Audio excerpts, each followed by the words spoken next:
Good morning, guys. Here's the countdown.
Good morning, Alliance community.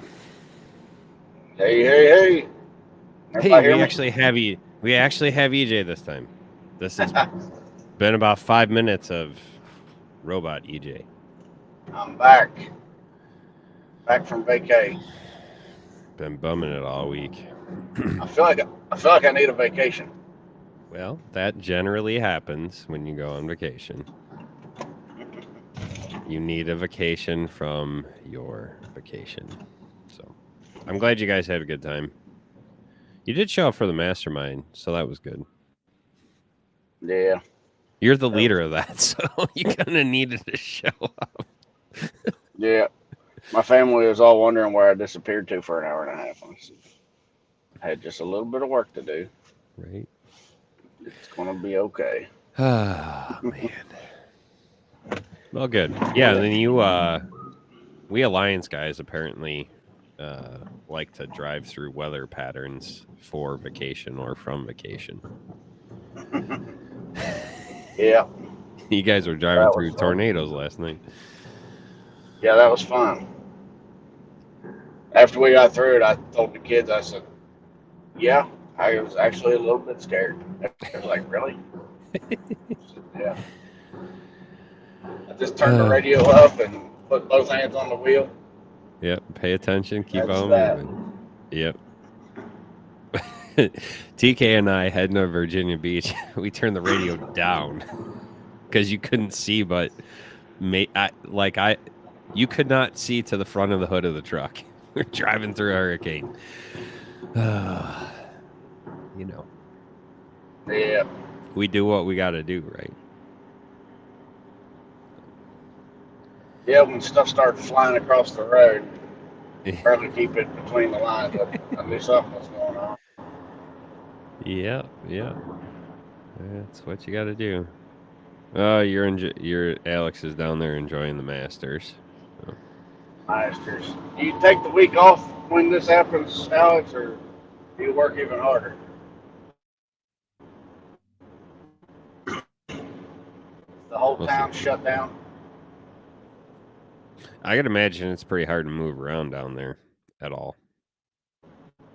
I just I saw a video and a couple of pictures today that like at the airport it's like just rows and rows of private jets. Like they literally park them on the runway because there's not enough room to park them. Oh. Yeah. Nice. Not much of a golf guy myself. I don't mind to play. Yeah. It's more about the experience of being with your buddies outside. But we've had a couple PGA tournaments come through, and because we got Cog Hill up in Lamont, which was like just a really awesome golf course at one point in time. And you had like, but this is back Tiger Woods coming in, and it was a zoo. Like I did not like running service calls up in that area because you couldn't get through. So anyway. Yeah. Oops. Well, I can't see all the extra stuff now. It's all right. I took my access away. It is kind of cool, Alex. It is kind of cool, Alex. I will. We got 4 people watching. I did see like just this little story about this one couple that lives in a parking lot that Augusta's been trying to buy for years, and they've offered him millions and millions, and the family's like, we literally raised our grandkids and our great grandkids. Like they've sold other property that they owned in the area to the golf, but the home where they raised their family, like and that they built, they're not going to do. So it is kind of cool, like seeing some of the social stuff, like seeing these just different stories from Augusta. That is what I actually that is what I find funny. They did, but there is one like nail house. I just read the article this morning. It's still in existence. There is one nail house, which is really cool. And they're either their grandson or their son, he's 35, is a pro golfer now because of living like where they live. Pretty wild. So Alex is referring to that Augusta, the golf course they bought. Like, I mean, they bought everything in the area. It's pretty wild. An entire ghost neighborhood now. So, oh, cool. He's gonna send a picture today too. That is neat. It is a really cool story. So, I enjoyed reading that. Anyway, I prattled enough, man. I'll pray us in because you're bringing the word, I think, right? And I'm driving. You may even have to read the word. All right. Well, I can read the word and you can talk about it then. How's that sound? Yeah. You keep your eyes on the road and I'll close my eyes.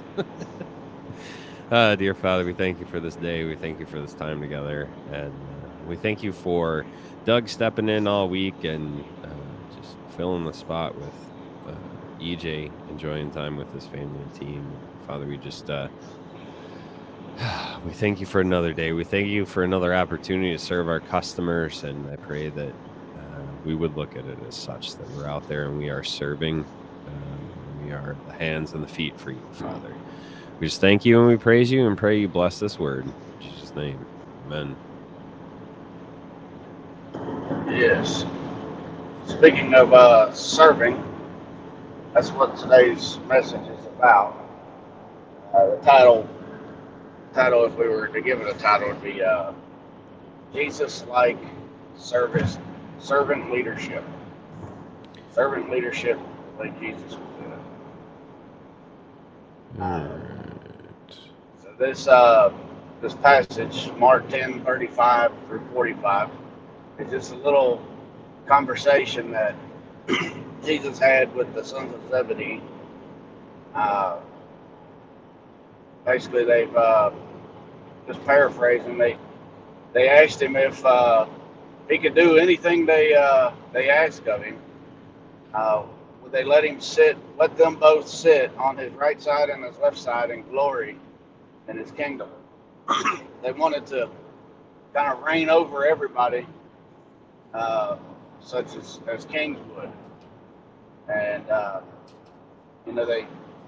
I think in that story that they're kind of embracing their leadership role, if you will, being above everybody else and being lords over them. They would sit up on a high place and just kind of look down at everybody else.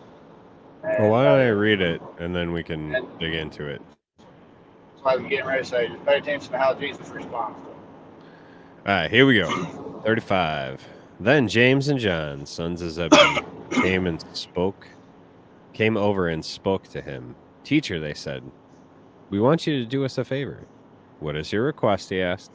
They replied, when you sit on your glorious throne, we want to sit in places of honor next to you, one on your right and one on your left. But Jesus said to them, you don't know what you're asking. Are you able to drink from the bitter cup of suffering I'm about to drink? Are you able to be baptized with the baptisms of suffering I'm about to be baptized with?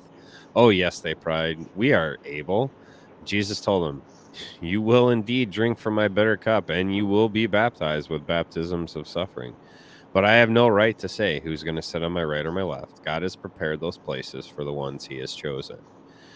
Then the 10 other disciples heard what James and John had asked, and they were indignated. So Jesus called them together and said, "You know that the rulers of this world lord over people. Officials flaunt their authority over those under them. But among you, you will be different. Whoever wants to be leader among you must be your servant, and whoever wants to be first among you must be slave to everyone else. For even the Son of Man came not to be served, but to serve others, and to give his life as a ransom for many." So that's also phrased as, "Whoever wants to be first among you must also be last."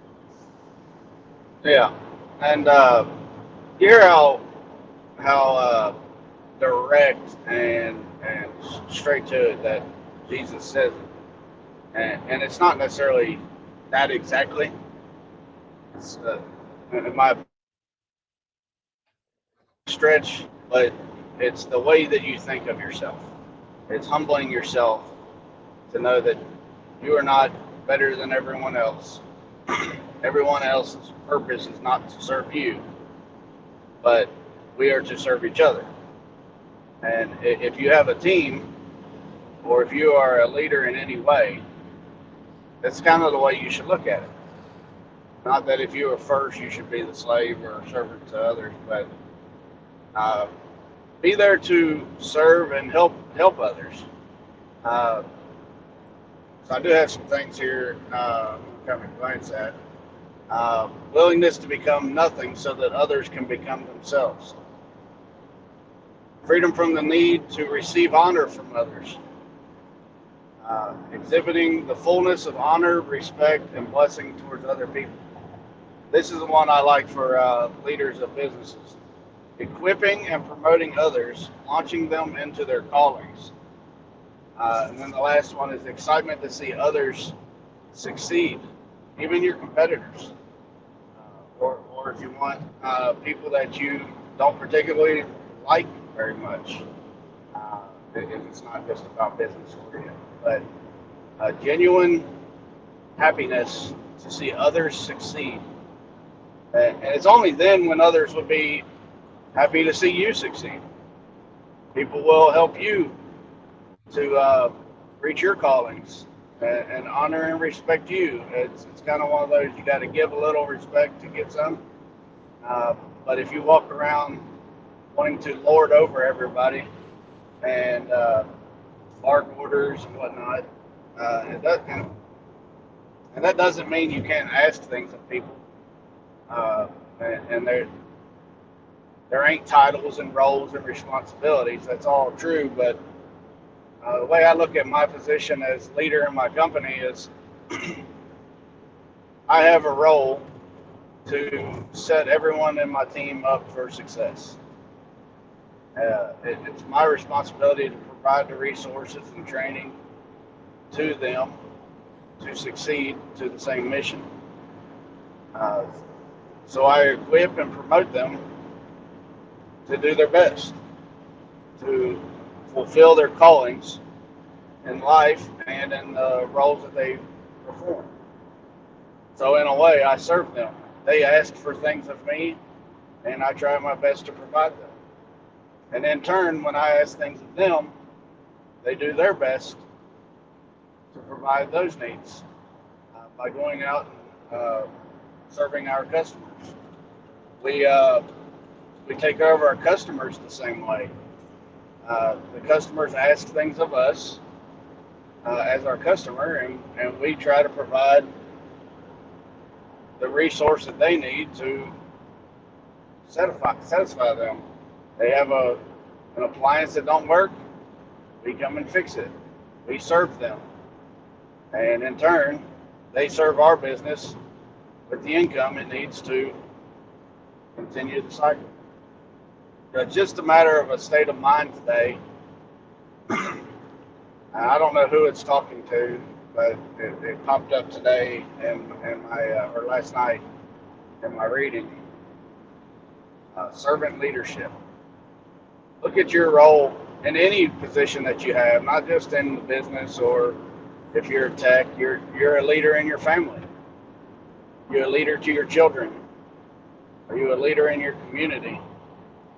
Anywhere you go, there's going to be somebody uh, theoretically below you and above you. You humble yourself that we are all in the same world, living the same lives, trying to serve each other so we can make it. Go ahead, Zach. There's a book called Leaders Eat Last. And I mean, the principle is there, right? People tend to follow what they want, right, in life. And so if you're demonstrating these qualities of a good leader, people will tend to follow that. It is attractional when you're doing the right thing and when you're leading by example and you're putting others first. Others will follow. The right people will follow anyway. The right people will follow. Put it that way. I'm probably going to butcher the story, but there was a story once of a new manager starting in a company. And his first day, he's walking the shop floor, and he sees someone sweeping, and he had a cold. He threw his little wrapper on the ground in front of the person that was sweeping, and guy goes, "What are you doing? Like, it's not a garbage can, you know. Like, this is the shop floor. We got to take care of the place that we work." And the manager says, "Don't you know who I am? I'm the new manager. Like, what? Get out of here, janitor." And he keeps on walking. Well, about an hour later, he gets called into the CEO's office, and he assumes that, he's just going throughout the day.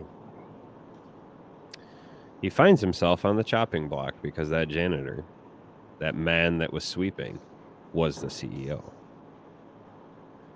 And the reason he found himself on the chopping block is because the CEO took the perspective that he will do what needs to be done, and he expected that of anyone within his company. That was the culture that was created. He led by example. If something needed to be swept up, he swept up. If a toilet needed to be unclogged, he unclogged it. If a machine needed to be run, he ran it. And he expected that of all of his team. If you were able, you needed to be willing. And so, there's so much truth in that. And I know that each one of us that shares with you every single week, and some of the other leaders in this community, we all do things in that same way. If we are asking our teams to do things, it's because we literally can't. We don't have the capability. Not because we're not willing, but because we don't have the capability. Leading by example. So if your mindset is that, well, you're my employee and you should do whatever I say because I said it and I just don't want to do it, then boy, are you in the wrong place. And you're going to find yourself with nothing very quick. Yeah. Shift that mindset. Yes, Bob, I love this. I used to believe that if I had humility, I was less than others. Others were better than me, and if I served them, that I was humble. Someone gave me a definition that better serves me. Humility is not thinking less of yourself. It's thinking about yourself less. Yeah. Exactly. That's hard when the world revolves around you. It's very hard if you think the world revolves around you. Yes, it is very it is very hard, and that was the other piece that I was going to head to, Bob. Yes, we need to serve our customers, but they also don't run us over, right? Because we're just as responsible to our team. Our responsibility is to be there in the future. Our responsibility is to take care of them and their families, right, as best we can. And so we need to model and emulate that. And sometimes that does mean saying no. right? Sometimes that does mean not doing a particular service because it's not something that's going to serve you or your team going the long haul, right? It's a tough lesson to learn. There's I shared necessary endings yesterday, and Doug actually told me he's already started listening to it or reading it. So that was cool.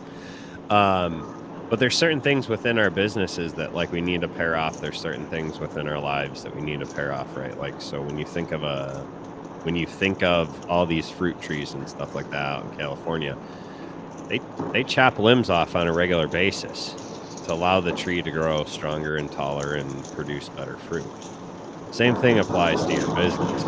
Same thing applies to relationships. Same thing applies in all these different areas. There may be something you need to prune. And there may be something in your personality that you need to prune. Interesting lessons. Interesting lessons we need to learn along the way. It's good talk, good chat. Is it raining there? Yeah, it just started raining. Probably Yeah, loud on the speaker. it's really loud, and you're cutting in and out too. So your signal's going. Anyway, I'll only mute me. Keep talking. Yeah. Anyway, so there's different things that we need to process through, and we need to begin to recognize in our own lives. And I speak from experience. I have a lot of hindsight and things, and I'm sure others in the group, Bob, you and I have chatted about this. There's hindsight in our lives and our businesses and things along the way. And I think of you, EJ, because coming from where you came from, you spent a lot of time under managers, right? Who really led by example. They put in the work. They were willing to do the things. They were kind, and they were hardworking in ways, and they modeled that for you. And a lot of your management skill comes from being influenced by that type of leader, right? Those leaders that are willing to serve others and willing to and I'm going to say in certain instances, because I don't want to say a blanket, they put others first always, because sometimes putting others first actually is putting yourself or your company first, because that actually better serves the people that it's supposed to serve. So it's also a condition of your heart, right? And a mindset. That's the thing that we're talking about today, is that having your mindset in the right place at the right time. Go ahead, EJ. Yeah, while you're talking about that, if you can hear me, I want to say somebody mentioned last week about how I seem to talk and act in a team sense, and it's true. Because I've been part of a few really good teams, I've seen the value of it. So sometimes putting others first is putting the team first, and if you look at it that way, as in the team succeeds when everyone succeeds, and everyone succeeds when the team succeeds, then you can uh, you can see that as we're all helping each other. We all want to win, so we help each other to do better in areas that we talk about building strengths out of weaknesses. Where others are weak, some others are strong, and vice versa. So you can cross train and help each other grow in those areas, then why not? So most of the time when I write the word team out, I write it in capital letters. To me, it's a reminder that it's that important. Not only that I capitalize team, but I capitalize the whole word. Team is that important, and that's just not only on a sports team or a business team or a department, but everybody. You can take that to whatever scale you want. That's Mike Carson because he doesn't follow instructions and click the StreamYard thing, or he doesn't like StreamYard. I don't know. Just giving you grief, buddy. But yeah, nobody can do it alone. We're created for community. We're created to grow. We're created to work together to accomplish whatever task that we're set to. And it is important to engage in community. You know, I've shared about it time and time again. One of the reasons that I backtracked on my health was because I disengaged from the community, right? If you're trying to grow in being a business leader, being a service technician, then these type of appliance communities are so important to be a part of. You're only going to get out what you put in, though, right? So if you're just being a consumer, if you're just consuming content, and you're never giving anything back, pretty soon you're going to find diminishing returns. I've experienced that in my own life, acting as a consumer and just continually acting as a consumer. Eventually there has to be a switch. Either it no longer works and you're no longer satisfied and you're going to blame everyone else but yourself, not realizing that you're a consumer, or you're going to begin to engage in the community and give back within the community and serve others, right? um and it makes a difference, you know. First,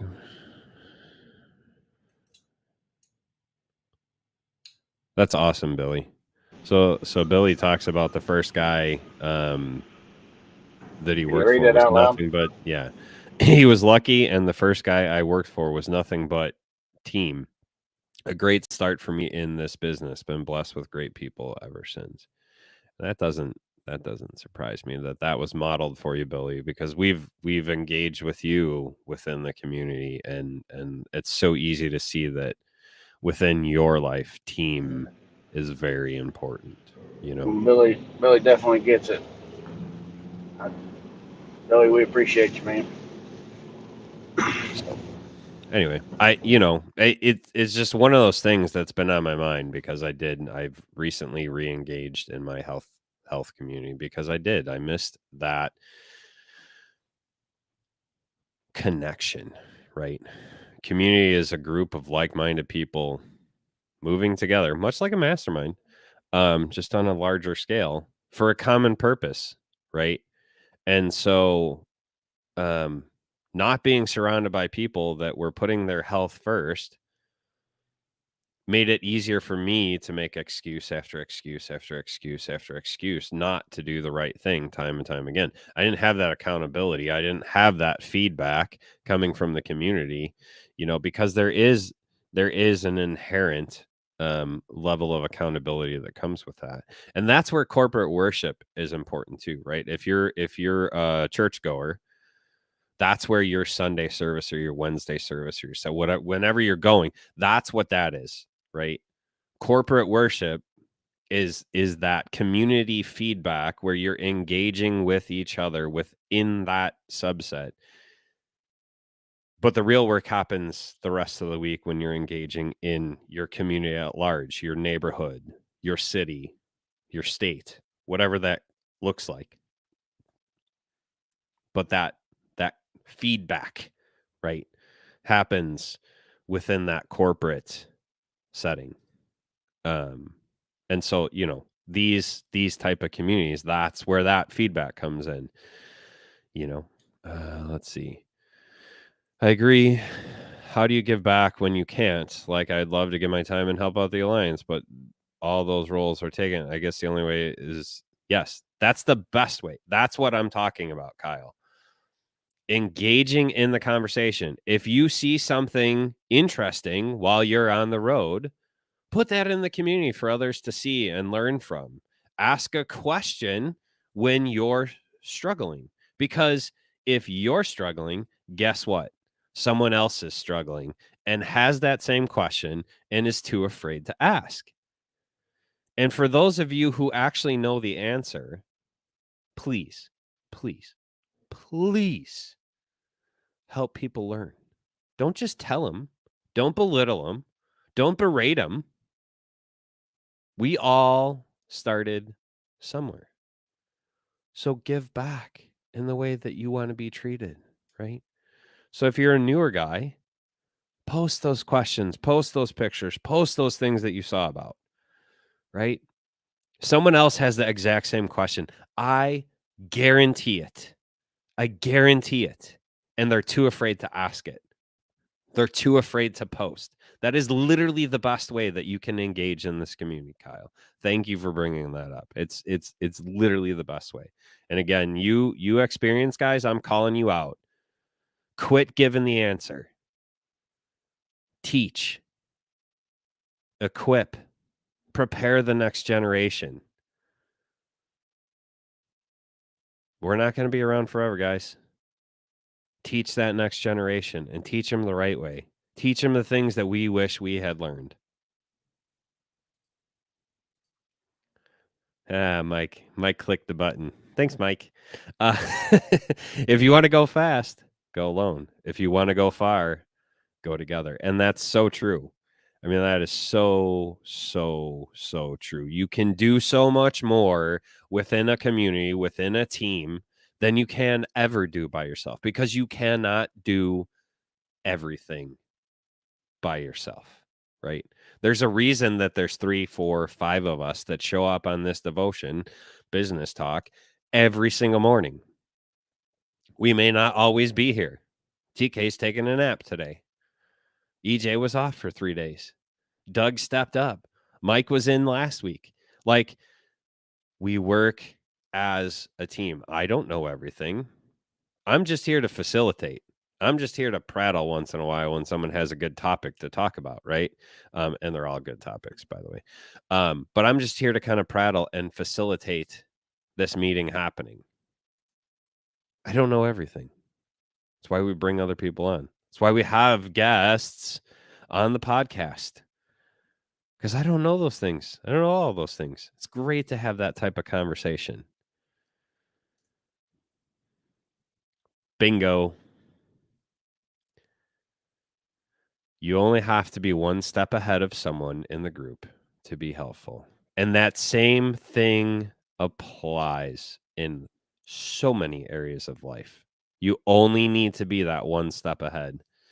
You've ever been through recovery? That's how it works with a sponsor. You just need to be that little bit further ahead than those that you're mentoring or sponsoring or teaching. Yeah, one of the steps in there is no matter how far down the line you go, you can see where your experience can help others. Yep. 100%. Morning. 100%. I'm well. How are you? I'm all right. You know, without the rain, but Yeah. Heading into your office there, buddy? Yeah, I made it out of the rain. Oh, nice. The office of EJ. There's nothing in Oh, here. is this the Lexington office that I've never been in? Yeah. You want to see it? Yeah. Here, let me get out of the way, and we'll do a little tour. All right, you got the screen. I'm not done yet. Nice. We got Very part staging nice. area that's not done yet. Yeah. Desks. That's good Got my stuff. maps. I think it was Dave Oliva helped me find some maps. Not sure how I'm gonna use them yet, but That's awesome. we're stocked up. Yes, sir. That's awesome, man. That's very cool. It's just a place to sit when I'm in Lexington right now until we get somebody. Well, yeah, to I work mean, out of this place. it's a 35-minute drive to Lexington, so I mean, you know. You guys experienced every bit of it. We got to go along for the ride. But yeah, I mean, so I don't know. It is so important to do this thing together. Yeah, it is pretty cool to see Mike. I haven't gotten to see his office, so it was neat to be a part of that today. Yeah, it's not much to it yet, but that's all right. This is probably the biggest thing that I'm looking forward to.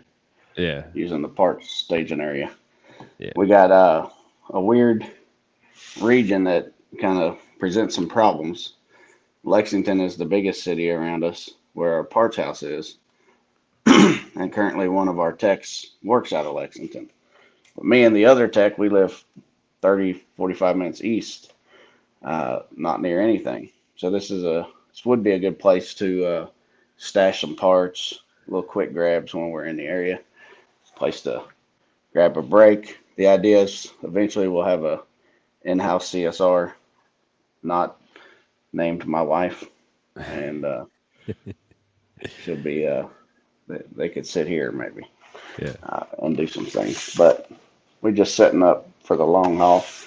Right now, this is just a address to get us on the Google map. Yeah. No, it's good. It's Oh. good, man. It's always good. I Yeah. love it. Oh, I gotta go work on an electric Samsung dryer today. It's weird. Oh man, we love those. I know. Well, Bring, it's bring in Element or DE no. SAM kit. I was already there because I don't work like electric in my areas like once every never. Uh, so I was already there. I had to order parts. So anyway, I'll be Yeah.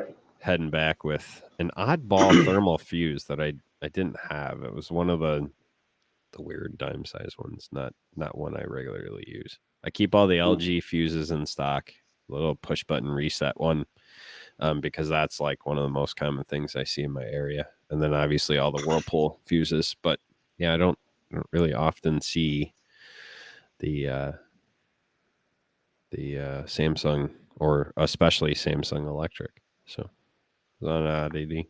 But That's one of the ones we look forward to. yeah, I mean, I could see if you were in the area, like if you were in electric land, like looking forward to that dryer. It's not bad. Other than, I should share a picture later. These people have it. I mean, there's like, I could barely get the drum out because they got their furnace right in front of where the washer and dryer are. It's like, come on now. People just don't think. Somebody posted on the group last night, one of the groups. I don't know if it was our group or another, but they had a like the regular top load style dryer and a front load washer mounted on a shelf above it. Like I don't even know how you'd reach the dials. I need to go back and find the picture. We had a customer when we were servicing the Naperville area. Okay. Well, yeah, because y'all are down in electric lane, man. Literally, Me too, Billy. Me if too. you want an experience, come up to Chicagoland. It's all stinking gas. Every bit of it is gas up here. If we see electric, it's like a miracle. So Like, no Billy, joke. I went and experienced Illinois. I don't recommend it. Don't. 10 out of 10, don't recommend. Yeah, they got some good people up there, but stereotypically, Yeah, I wouldn't want to do service up there. we're just stuck. Those good people that are up here, we're just stuck here for now. You know, we lost something like what was the numbers last year? We lost over 20,000 people last year. He agrees. He's 2 minutes away. He agrees. It sucks. It really sucks up here. And don't drive a small car or service van in Illinois. It will disappear in a pothole Yes. on the interstate. Yeah. Well, okay. It is true. You can go downtown and there is more electric. And if I go to, like, if I'm in Braidwood or Coal City or the areas that are south, I'm more apt to see electric. But it's, or like if I go way, way west that I don't service, like Marseilles or Ottawa, those areas, right? They have electric. But in my immediate suburban area, it's all gas. Nightcore rules the roost. So, I forget where I was going with that. Y'all sidetracked me. It's not hard to do, but it happened. Squirrel. Pretty much. Yeah, I have no idea.